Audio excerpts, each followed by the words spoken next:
Sama-sama katakan amin. Amin. Berikan tepuk tangan bagi Tuhan Yesus. Please sit down. Welcome home GB Pelita. Nice meet you all. Please join with our social media. Silakan bergabung adik-adik, anak-anak mahasiswa, anak-anak pemuda-pemudi. Bergabunglah di sosial media gereja dan sosial media Bapak Gembala ya. Di TikTok, Instagram, Facebook dan di YouTube. Supaya menambah berkat firman Allah. Hari ini di seluruh gereja-gereja, semua gereja tidak yang merayakan Pentakosta. Semua gereja, bukan hanya yang mereknya gereja Pentakosta, tapi semua gereja. Karena Pentakosta itu adalah perayaan setiap orang yang percaya kepada Yesus. Apakah arti Pentakosta? Arti Pentakosta artinya adalah pencurahan Roh Kudus sesudah 50 hari bangkit dari kematian. Atau 10 hari setelah naik mengalami kenaikan. Kita rayakan kemarin hari kenaikan. Dan sekarang kita merayakan namanya Pentakosta. Jadi 10 hari setelah kenaikannya dan 50 hari dari kebangkitannya.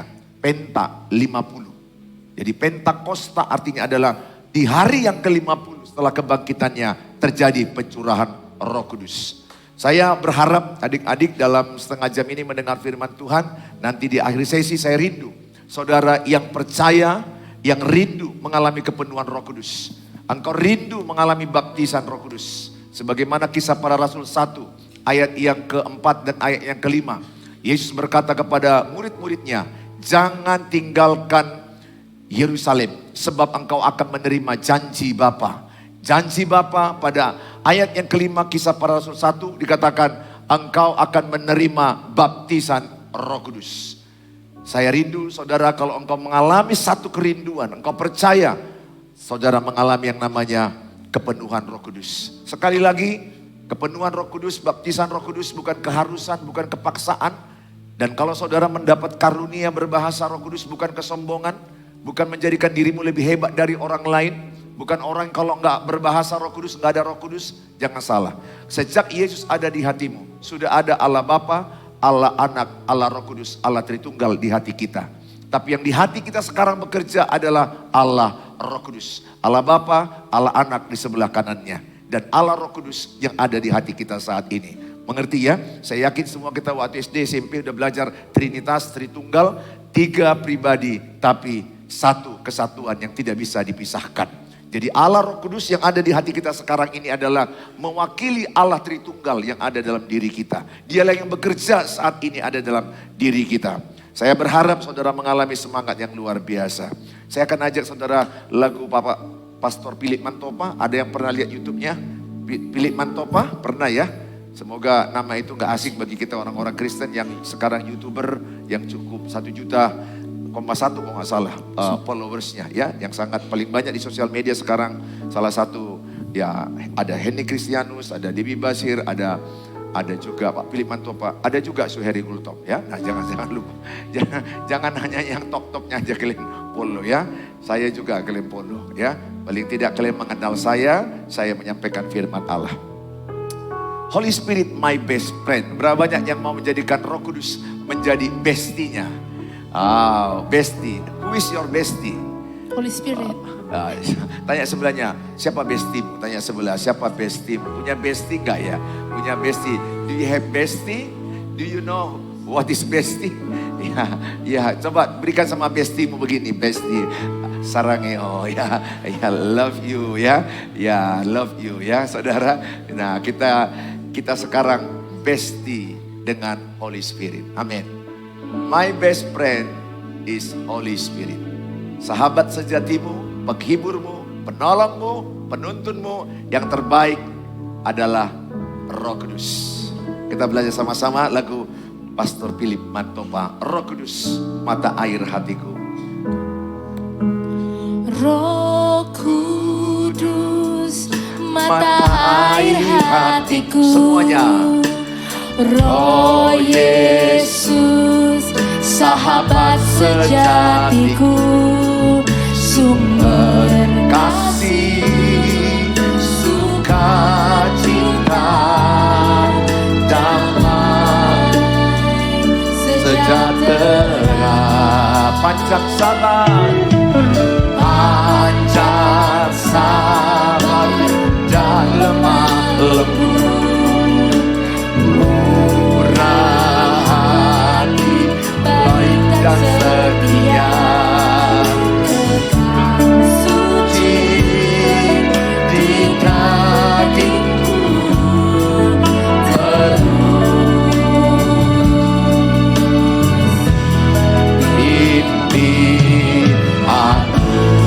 my best friend, semuanya ya, lebih senang. My best friend, Holy Spirit, my best spirit, my best friend, my best friend, my best friend, Holy Spirit, Holy Spirit, my best friend. Tepuk sebelahnya, katakan belajar lagu.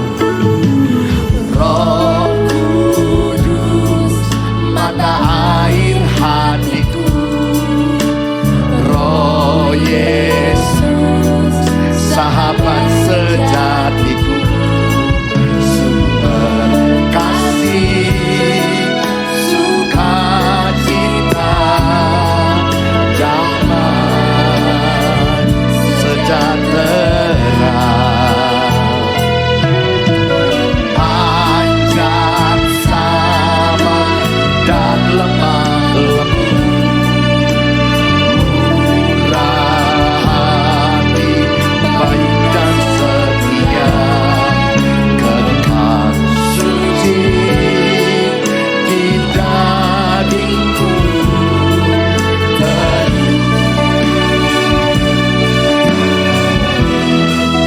bimbing aku, my best friend, my best friend,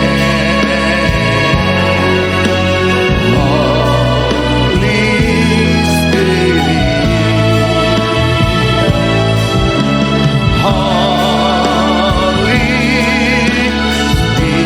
Spirit, my best friend. Mari angkat tangan. My best friend, Holy Spirit, Holy Spirit, my best friend, my best friend, my best friend, Holy Spirit, Holy Spirit, my best. Sekali lagi katakan my best friend, my best friend, amin. Holy Spirit, amin. Holy Spirit, my best friend. Berikan tepuk tangan yang meriah bagi Tuhan Yesus. Sama-sama katakan Holy Spirit, my best friend. Satu dua ya. Holy Spirit, my best friend. Lebih kuat yang di atas, yang di belakang belum. Kiri kanan semuanya katakan Holy Spirit, my best friend. Satu dua ya. Holy Spirit, my best friend. Oh, tepuk tangan bagi Holy Spirit. Sekarang pertanyaan, di manakah Holy Spirit berada sekarang? Siapa yang percaya Holy Spirit sudah ada dalam hatinya? Roh Kudus sudah ada dalam hatinya. Wow, tas kiri kanan katanya, my best friend. Bilang sebelahnya, my best friend ya. Ya, yang sebelahmu juga buat juga lah your best friend ya. Ya, saudara, hari ini kita belajar firman Tuhan. Pentakosta, api Roh Kudus bakar hatiku. Kita akan belajar dari Kisah Para Rasul 8 ayat 1 sampai kepada ayat yang ke-13. Sama-sama kita baca ya. Kita baca ya. Saudara, ini jam-jam 4:30 ya lewat. Kita semuanya harus menyemangati diri. Ingat, siapakah yang menyemangati dirimu? Diri sendiri ya. Jangan biarkan saudara diam. Jangan biarkan termenung. Jangan biarkan ngantuk. Ya, kalau sebelahnya sudah mulai gak bergerak, bantu cubit dia, cubit sayang. Bilang, Holy Spirit love you. Bilang sama dia sampai cubit dia ya.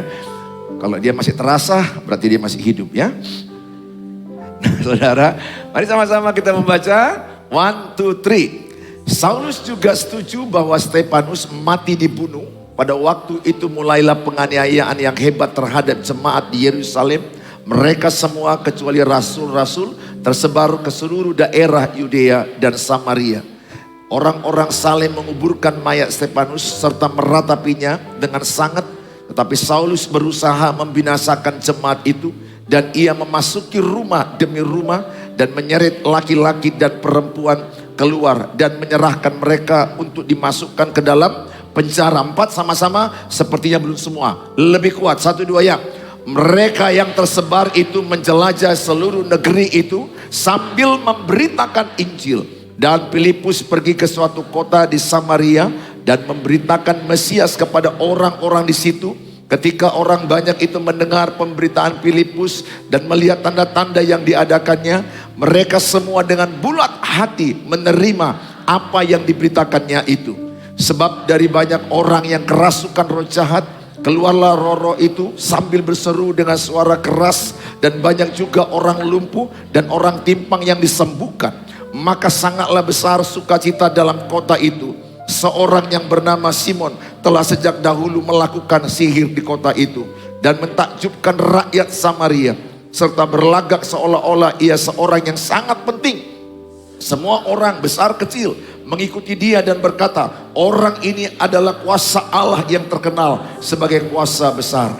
Dan mereka mengikutinya karena sudah lama ia mentakjubkan mereka oleh perbuatan sihirnya. Terus, tetapi sekarang mereka percaya kepada Filipus yang memberitakan Injil tentang kerajaan Allah dan tentang nama Yesus Kristus. Dan mereka memberi diri mereka dibaptis, baik laki-laki maupun perempuan. Simon sendiri juga menjadi percaya, dan sesudah dibaptis ia senantiasa bersama-sama dengan Filipus dan takjub ketika ia melihat tanda-tanda dan mujizat-mujizat besar yang terjadi. Nah, kita akan belajar yang pertama, api Roh Kudus yang membakar hati akan mengakibatkan apa? Mungkin pernah di Alkitab pernah saudara belajar api itu lambang kehadiran Tuhan. Lihat tiang api, pernah dengar ya? Tiang api, tiang awan. Itu lambang kehadiran Tuhan. Kemudian yang kedua, pernah ingat pelajaran Musa bertemu dengan Allah di semak belukar, ada cahaya api kemuliaan. Pernah ingat? Berarti api itu melambangkan Tuhan. Ya, Tuhan, itu melambangkan Tuhan. Kemudian di dalam Kisah Para Rasul dikatakan para rasul dan orang percaya itu penuh Roh Kudus dan mereka berbahasa lidah baru, berbahasa dikatakan bahasa-bahasa baru, lidah-lidah api bertaburan. Di Kisah Para Rasul 2 ayat 1 sampai 4 ada kata lidah api. Lidah api itu di Kisah Para Rasul 2. Artinya api itu adalah melambangkan kehadiran Tuhan. Jadi oleh karena itu, apa yang kita dapatkan kalau kita mengalami api Roh Kudus atau kepenuhan Roh Kudus? Yang pertama yang kita dapatkan adalah mengakibatkan untuk bersaksi, mengakibatkan keberanian untuk bersaksi. Katakan sama-sama, keberanian untuk bersaksi. Lebih kuat, bilang sebelahnya. Ayo berani bersaksi, bilang sebelahnya. Amin saudara. Nah, kalau kita udah dipenuhi Roh Kudus, maka engkau akan punya kuasa. Ayat Kisah 1 ayat yang ke-8. Engkau akan punya kuasa dan engkau akan menjadi saksiku. Engkau berani menjadi saksi. Jadi kepenuhan Roh Kudus yang ada dalam hatimu adalah menjadikan engkau saksi Kristus. Engkau menjadi terang dunia, engkau menjadi garam dunia. Saudara, tadi semua sudah angkat tangan bahwa Roh Kudus ada di hatimu. Bisakah engkau merasakan bahwa Roh Kudus benar-benar ada di hatimu? Bisakah engkau coba rasakan sejenak, benar enggak Roh Kudus sudah di hatiku? Halo? Halo? Bisakah kau merasakan Roh Kudus ada di hatimu? Coba rasanya apa? Kalau saudara makan ada bonbon nano-nano kan rasanya rame. Ya, udah ada beberapa mungkin agak udah mulai ngantuk. Keluarkan bonbon Hexmu. Entah bonbon apa yang tadi kau bawa. Bonbon Rexona, entah bonbon apa mas. Entah apa mereknya lah, aku nggak tahu. Nah saudara, bagi sebelahnya, tolong menolong. Karena ada beberapa udah mulai melayang-layang sampai ke sorga. Sadarkan dia masih di GB Pelita. Bilang sebelahnya, kita masih di GB Pelita, belum pulang. Bilang sebelahnya, mana tahu dia sudah melihat sepertinya ini udah mulai kayak terbang Pak Pendeta ini. Saya masih di sini ya. Pemandanganmu ya saudara. Nah saudara, saya juga 3 malam KKR, ibadah pencurahan Roh Kudus cukup rame. Ya sayang beberapa di antara saudara tidak datang. Tahun depan kita adakan 10 malam. Kita akan bahas siapakah Roh Kudus. Sehingga 10 malam setiap orang yang percaya akan tahu siapakah Roh Kudus. Nah saudara, sekali lagi dikatakan, maka kalau engkau menerima Roh Kudus, Kisah 1 ayat yang ke-8, maka engkau diberi kuasa. Kisah 1 ayat 8 dikatakan engkau diberi kuasa menjadi saksi Kristus. Jadi Roh Kudus yang ada di hatimu tidak membuat engkau biasa, tapi luar biasa. Jadi engkau tidak menjadi orang yang di bawah standar. Justru engkau di atas standar, paling tidak standar. Engkau menjadi saksi Kristus. Saksi artinya engkau menggambarkan Kristus lewat hidupmu. Saudara, di dalam Kisah Para Rasul 8 yang kita baca tadi adalah ceritanya orang-orang percaya di Yerusalem dianiaya. Mungkin saudara pernah kenal Stefanus. Stefanus dirajam, dilempar batu, bahkan disaksikan oleh Saulus. Saulus itulah yang diganti namanya Paulus. Saudara, Saulus seorang pembunuh orang percaya. Bahkan dia setiap jumpa orang percaya dibunuhnya. Dan pada waktu itu di Yerusalem terjadi penyiksaan. Orang-orang dewasa baik laki-laki dan perempuan diseret dari rumahnya, dimasukkan dalam penjara. Sehingga pada masa itu terjadi penganiayaan yang luar biasa. Tapi syukurnya itu kan di Kisah Para Rasul 8. Di Kisah Para Rasul 2 orang percaya sudah mengalami kepenuhan Roh Kudus. Mereka justru dalam kepenuhan Roh Kudus mereka mengalami kuasa, mengalami dinamo, energik. Maka kalau engkau penuh Roh Kudus, engkau menjadi energik, engkau menjadi orang yang gagah perkasa. Meskipun namamu Tiur, tapi engkau gagah perkasa. Bukan lagi menjadi orang yang cengeng. Bukan lagi orang yang sikit-sikit sakit hati. Bukan orang yang sikit-sikit lagi menjadi frustrasi. Tapi engkau orang yang menjadi kuat. Saudara lihat apa yang terjadi sama orang-orang percaya itu. Dianiaya, tersiksa, menderita, dikejar-kejar, dibunuh. Tapi lihat, mereka tersebar kemana-mana. Mereka semakin memberitakan Injil. Mungkin di sosial media mau ada berita gereja dilarang ibadah. Betul? Baik di Medan, baik di Binjai. Baik juga yang di Pekanbaru, baik yang di Jawa. Lihat, gereja yang semakin dianiaya semakin bertumbuh. Lihat, kekristenan itu mematikan rohani orang Kristen zona nyaman. Lihat Eropa, Korea Selatan sekarang ini. Kekristenannya turun 30%. Kenapa? Kotanya makmur. Saya sudah 2 kali ke Seoul. Karena di sana sahabat baikku. Dia bawa saya, kotanya sangat begitu makmur sekali. Air petnya itu bisa diminum dimanapun. Sementara waktu itu saya masih ingat saya membawa air minum Aqua. Botol besar. Karena takut gak ada uang nanti di airport. di airport Korea, saya takut. Jadi bawa aqua gede, besar-besar gini-gini.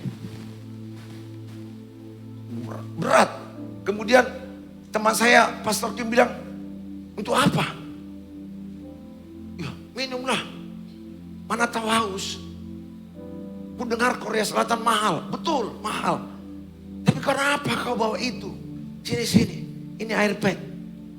Diambilnya gelas. Minum. Ya Tuhan. Jadi aku ini kemana? Buang aja situ.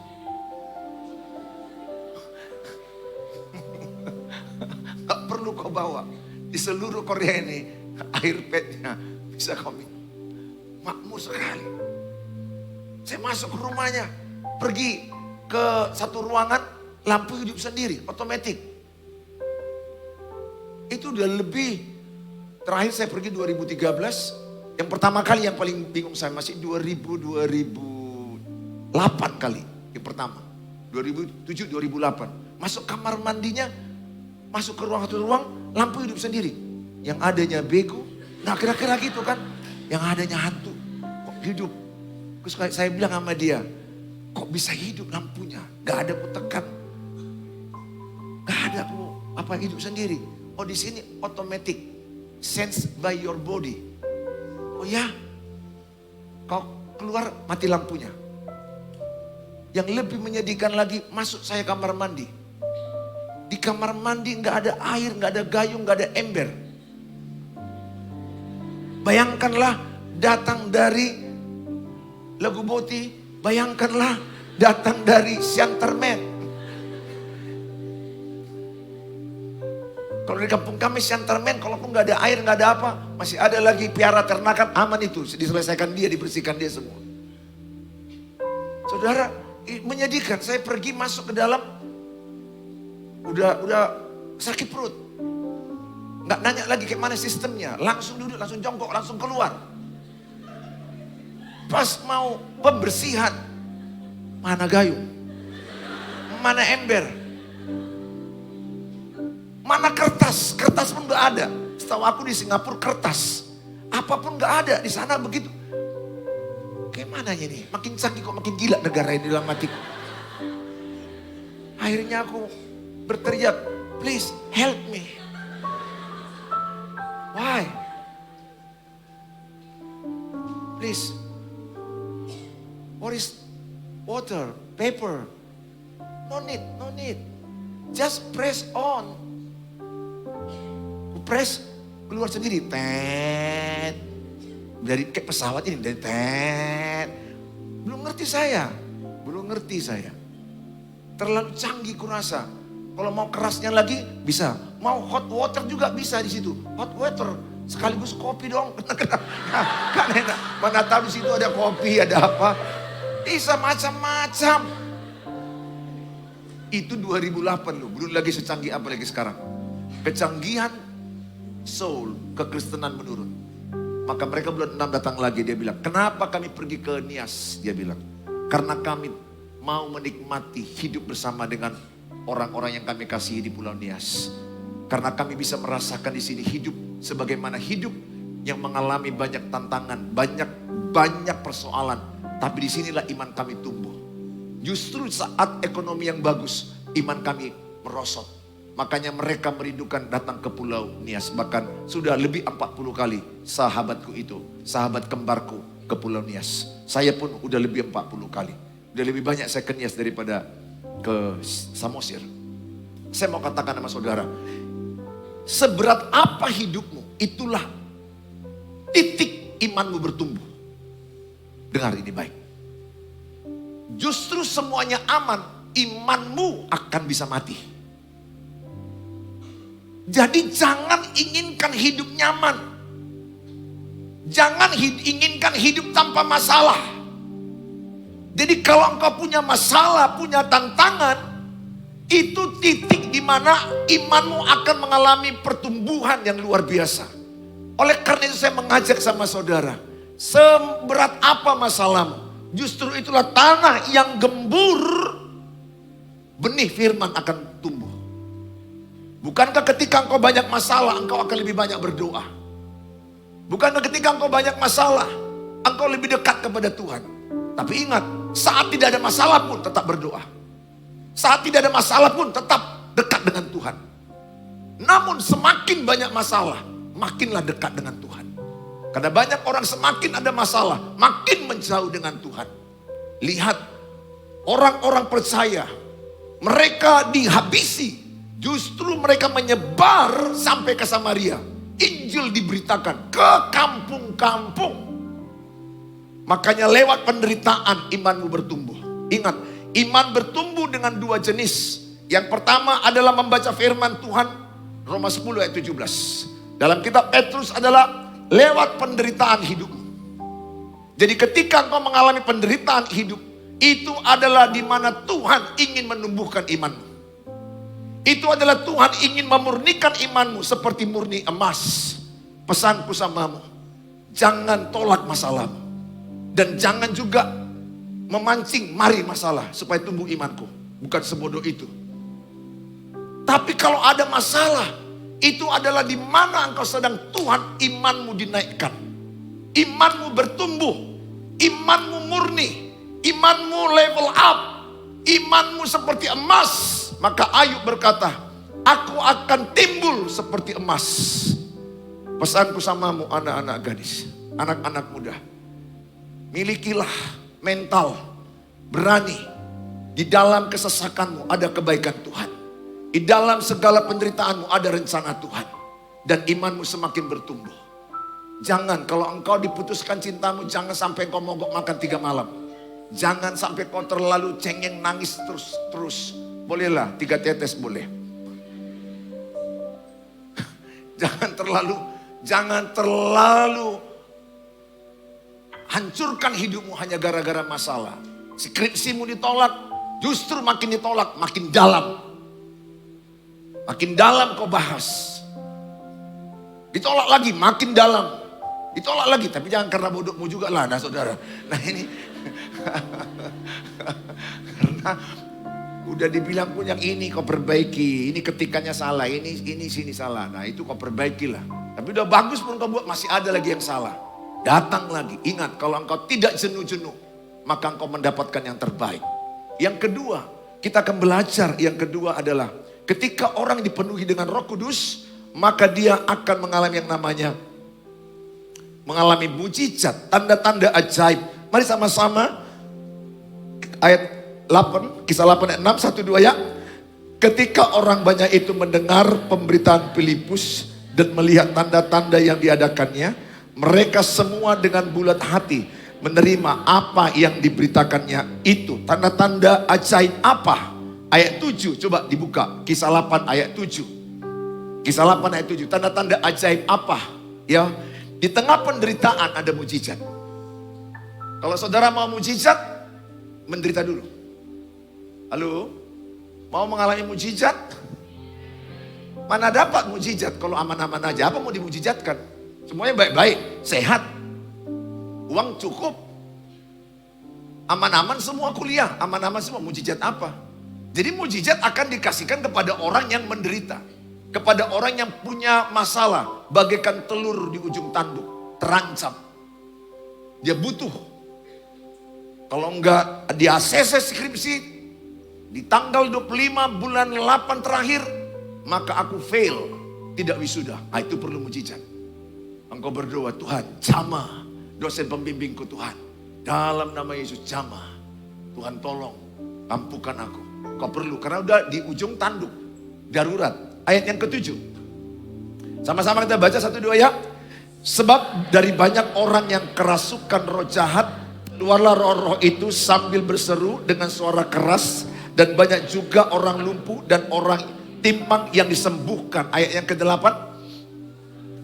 Maka sangatlah besar sukacita dalam kota itu. Perhatikan tadi. Yang pertama, di Yerusalem terjadi penyiksaan. Katakan penyiksaan.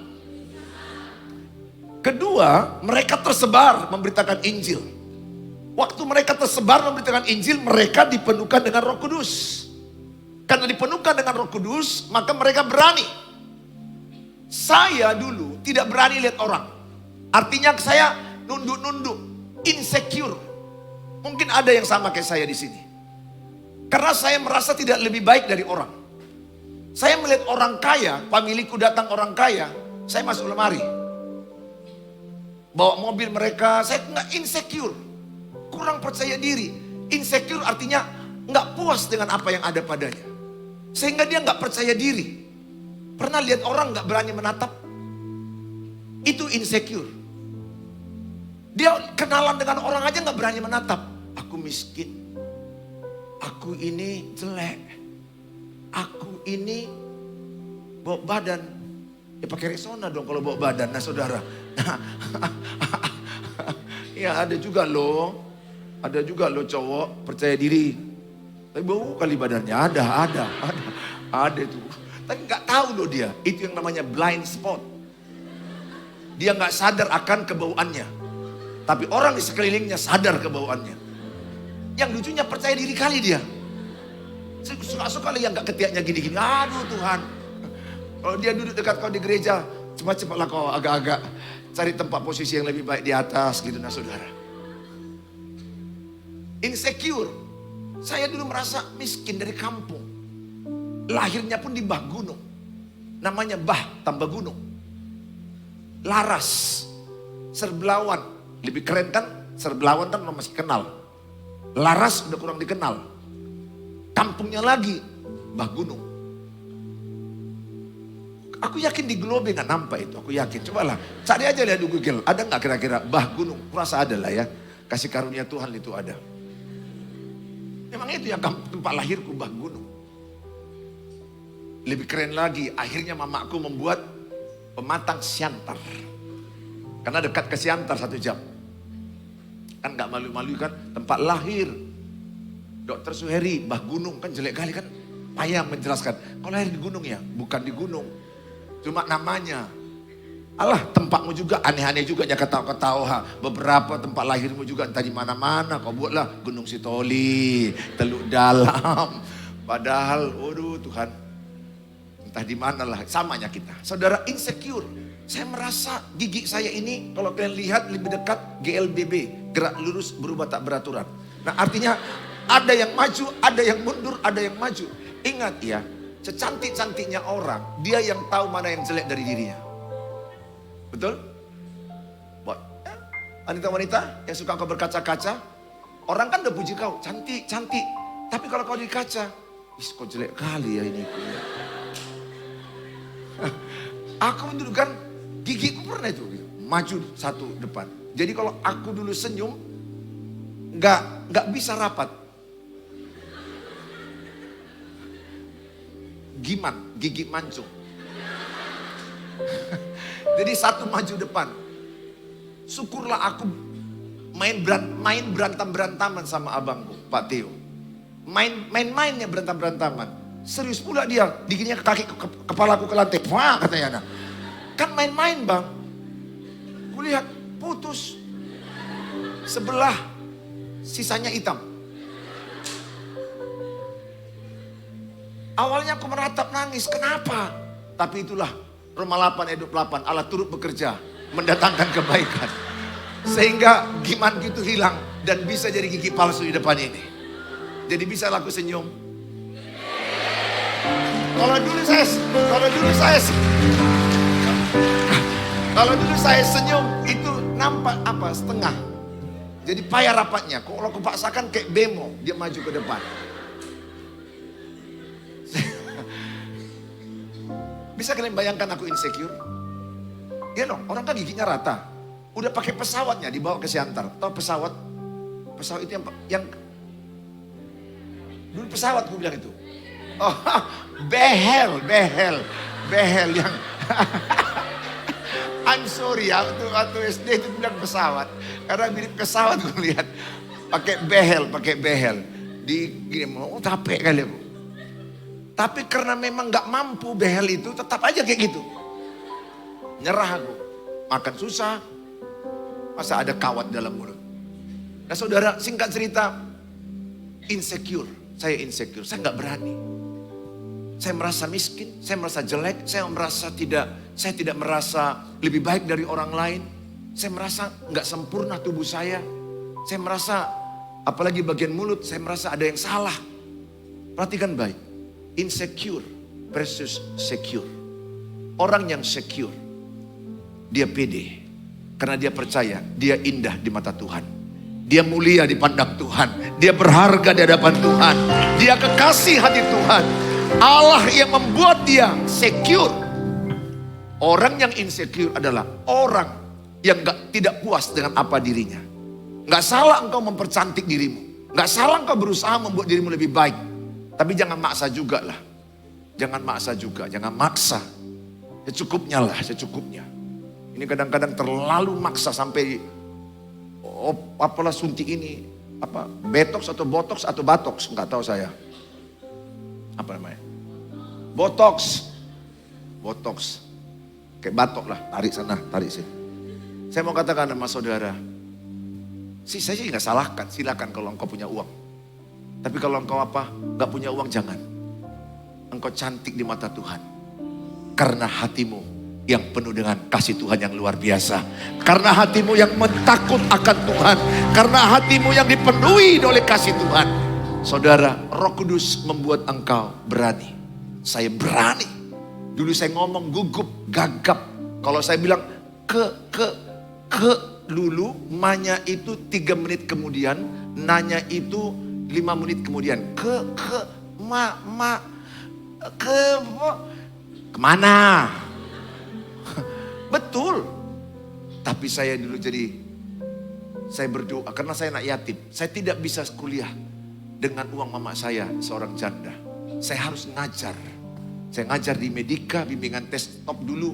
Medika, masa kami dulu itu. Medika tahun-tahun 88 saya ngajar, tahun 90 saya ngajar. Dan puji Tuhan, saya menjadi guru tentor yang terbaik. Waktu itu ada namanya kuis-kuis favorit. Ya, favorit tentor yang terfavorit. Nah, saya salah satunya yang dipanggil nomor 1. Saya masih ingat dikasih kado, masuk koran segala macam. Padahal aslinya saya nggak berani ngomong. Tapi sejujurnya, Tuhan juga masih sisakan sedikit gugupku. Supaya aku jangan sombong. Masih ada sedikit gugupku.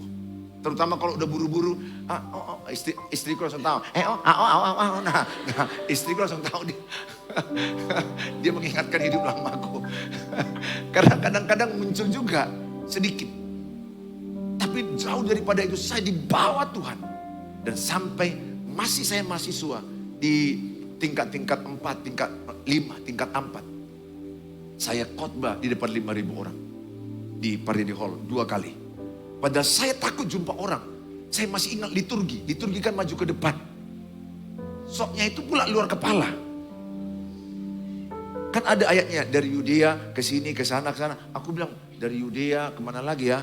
Bingung saya bingung. Kenapa? Saya grogi lihat orang. Sekarang saya khotbah depan jenderal. Saya khotbah depan gubernur. Saya khotbah depan bupati. Biasa saja. Kenapa? Roh Kudus yang ada padamu membuat engkau berani. Berani menghadapi penderitaan. Berani bersaksi tentang Yesus. Berani bersaksi bahwa Yesus adalah jalan kebenaran dan kehidupan. Bahwa Yesus adalah Mesias. Berani berkata, tidak ada satu orang pun yang sampai kepada Bapa kalau tidak melalui Yesus. Engkau berani berkata, hanya Yesus satu-satunya jalan ke sorga. Tidak ada jalan ke sorga. Sebaik apa orang, seamal ibadah apa orang, tanpa Yesus. Betul, semua agama baik. Tapi satu jalan ke sorga. Bukan agama, tapi Yesus. Justru Yesus bukan membawa agama. Agama buatan manusia. Agama tidak kacau. Tapi Yesus membawa jalan kebenaran dan kehidupan. Engkau berani bersaksi. Engkau berani bersaksi aku bisa S2, bisa S3 karena Tuhan. Engkau berani bersaksi aku orang dari kampung, orang susah. Hari pertama aku letakkan kakiku di medan ini aku gak tahu tidur di mana. Mungkin kau punya sejarah itu. Bahkan engkau ditolak familimu. Tapi engkau punya kesaksian, Yesus tidak pernah menolak aku. Ingat, sekalipun ayah ibumu menolakmu, Bapa di sorga tidak pernah menolakmu. Pesanku samamu, milikilah kuasa Roh Kudus. Milikilah kepenuhan Roh Kudus. Roh Kudus memang sudah ada sejak engkau terima Yesus. Allah Bapa, Allah Anak, Allah Roh Kudus, Allah Tritunggal. Tapi engkau perlu dibaptis Roh Kudus, dipenuhkan dengan Roh Kudus. Yang ketiga adalah, kalau engkau mengalami kuasa Roh Kudus, engkau akan bisa membawa perubahan hidup terjadi.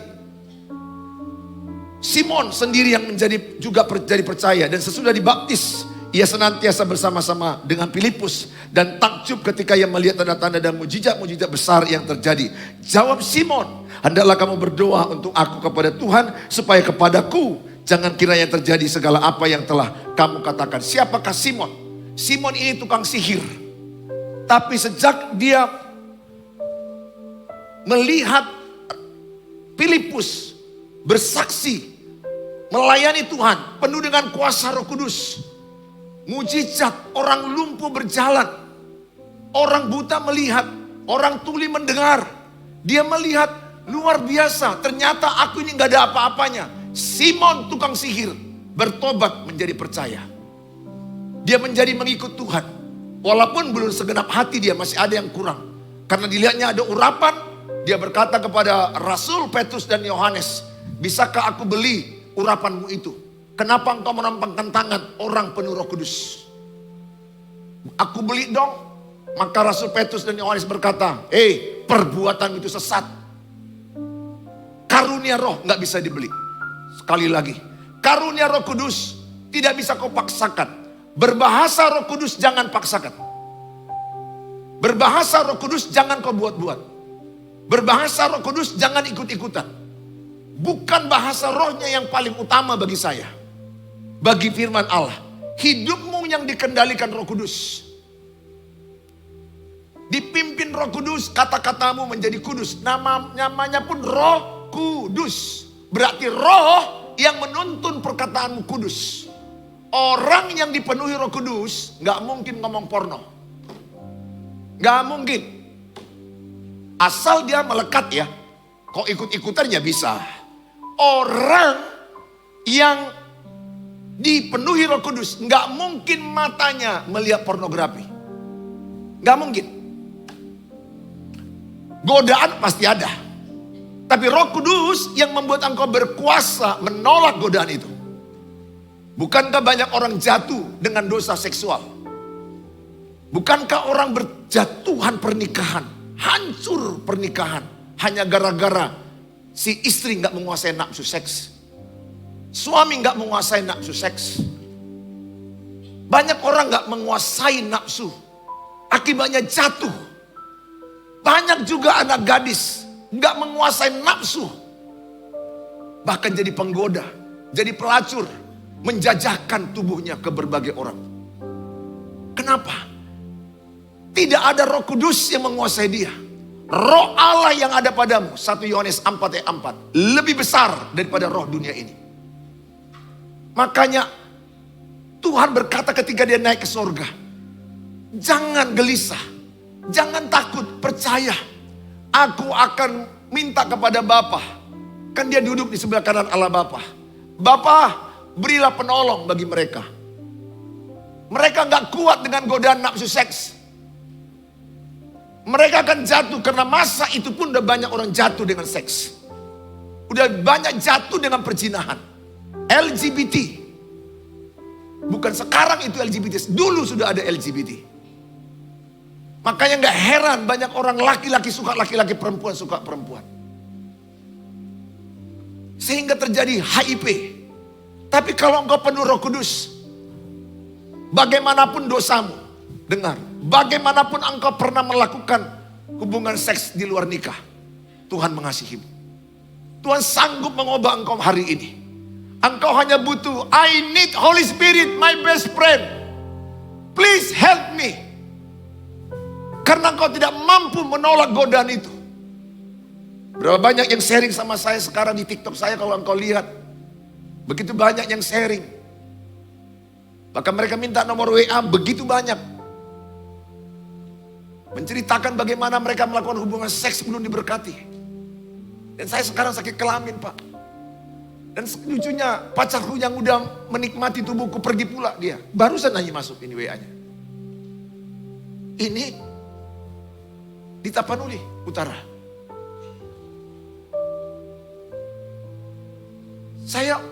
Saya gereja karismatik juga, Pak. Sekali lagi, orang yang gereja karismatik kayak gini gak ada jaminan. Tidak gereja yang menentukan orang itu kudus. Dipimpin Roh Kudus. Jangan fanatik dengan merek gereja. Saya bahkan lebih salut orang tidak berbahasa Roh Kudus, tapi dipimpin Roh Kudus. Tapi kalau engkau dapat karunia Roh Kudus, jangan batasi. Rasul Paulus berkata, jangan larang orang berbahasa roh. Betul, bahasa roh itu kalau di tempat banyak orang perlu ditafsirkan untuk membangun. Tapi kalau tidak ditafsirkan, 1 Korintus 14 ayat 4, untuk membangun dirimu sendiri. Makanya saya perlu membangun diri saya sendiri.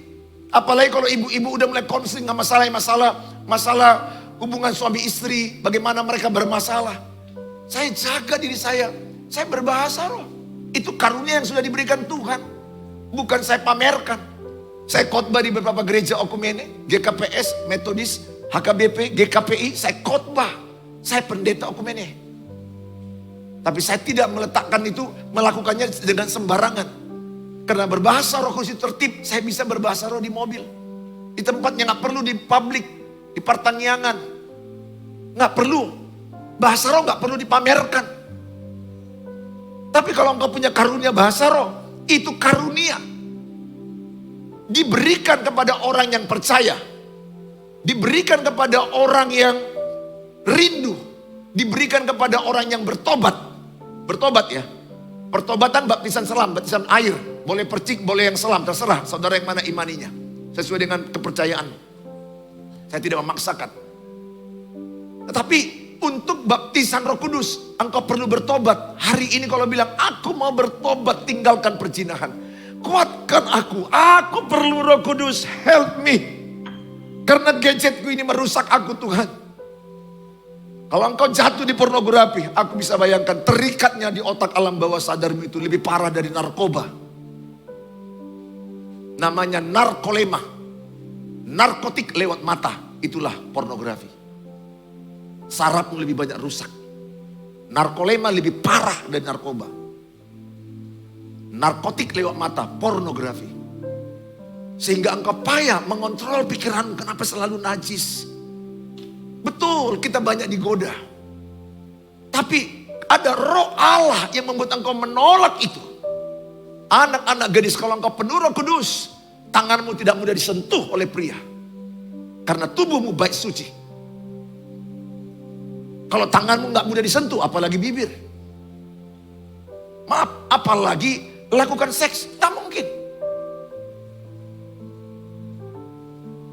Sekali lagi saya tidak berkata keharusan bahasa roh, tidak. Tapi itu kehausan. Beda keharusan dengan kehausan. Kehausan kerinduan. Aku rindu Tuhan, aku rindu. Saya ajak baca sebentar dulu. Kisah 2 ayat 4 sebelum kita masuk doa. Karena saya tahu beberapa di antaramu jatuh. Jatuh engkau dengan perzinahan. Jatuh dengan pornografi. Aku ini kayak ayahmu. Usiaku 53. Mungkin sama dengan usia ayahmu. Atau jangan-jangan ayahmu lebih muda dari saya. Saya sayang samamu. Sebagai seorang hamba Tuhan. Saya sebagai bapak rohani bagimu. I help you. Aku mau menolongmu. Supaya engkau tidak hancur dengan dosa itu. Sehingga engkau bisa the first kiss when you married. Ciuman pertamamu ketika engkau diberkati. Pak, kayak mana kalau sudah terlanjur? Kasih karunia Allah terlalu besar untuk mengampunimu. Dia katakan kepada perempuan yang berzina, pergilah dan jangan berbuat dosa lagi. Paling tidak pesanku pun samamu. Kalau engkau hari ini terima Roh Kudus, mau berbahasa Roh Kudus atau tidak, gak ada masalah, itu karunia. Tapi kalau kau rindu, aku percaya. Aku rindu. Coba lihat kisah 2 ayat 4. Kisah 2 ayat 4. Sama-sama dibaca 1, 2, ya. Maka penuhlah mereka dengan Roh Kudus. Lalu mereka mulai berkata-kata dalam bahasa-bahasa lain. Seperti yang diberikan oleh Roh itu kepada mereka untuk mengatakannya. Inilah di hari Pentakosta. Kisah 2 ayat 1 sampai 4. Mereka berbahasa lain, berbahasa Roh Kudus. Siapa yang memberikannya? Roh Kudus. Jadi nggak bisa kok karang-karang. Mau lalu dulu, mau li dulu, mau lu dulu, nanti nalilu. Keliru, jangan paksa. Tapi engkau berkata, aku percaya. Aku rindu baptisan Roh Kudus. Aku rindu penuh Roh Kudus. Berikan aku Tuhan. Aku mau kuat. Aku mau jadi saksi. Aku mau bersaksi Yesus adalah Tuhan. Pakai aku jadi pelayan. Pakai aku menjadi bait sucimu. Supaya tubuhku bukan tempat perzinahan. Bukan sarang penyamun. Tapi tempat suci. Sebagaimana engkau berkata, tubuhku bait suci Allah. Bait suci artinya suci. Gak ada benci, gak ada dendam, gak ada geram, gak ada kemarahan. Yang ada kasih dan mengampuni. Hidupmu tertib. Dan percaya hidupmu diberkati Tuhan. Terakhir saya ajak kisah para rasul 19 ayat 6. Mari sama-sama kita baca kisah para rasul 19 ayat 6. Sama-sama kita baca 1, 2, iya. Dan ketika Paulus menumpangkan tangan di atas mereka, turunlah Roh Kudus ke atas mereka. Dan mulailah mereka berkata-kata dalam bahasa roh dan bernubuat. Ini perhatikan baik. Siapa yang berkata-kata bahasa roh? Mereka yang ditumpangkan tangan. Gak harus saya tumpang tangan. Tapi di hatimu duduk di situ. I need you Holy Spirit. Tapi kalau engkau rindu, engkau harus bilang, aku rindu ekspresimu. Aku butuh baptis aku Roh Kudus. Maka ketika tumpang tangan atau tidak tumpang tangan, yang membaptis Roh Kudus, Yesus langsung, bukan saya. Yesus yang melakukan baptisan Roh Kudus. Tapi kalau untuk baptisan pertobatan bisa melalui pendeta. Bisa melalui Yohanes Pembaptis kepada Yesus. Betul? Yohanes Pembaptis yang membaptis Yesus. Tapi untuk baptisan Roh Kudus, Yesus langsung yang membaptis engkau. Dan engkau akan berbahasa bahasa Roh Kudus. Bahasa yang diberikan Roh Kudus. Sekali lagi, itu bukan menjadikan engkau seperti sakti. Tapi membuat engkau sanggup jadi saksi. Menjaga kekudusan. Tepuk tangan bagi Tuhan Yesus. Haleluya.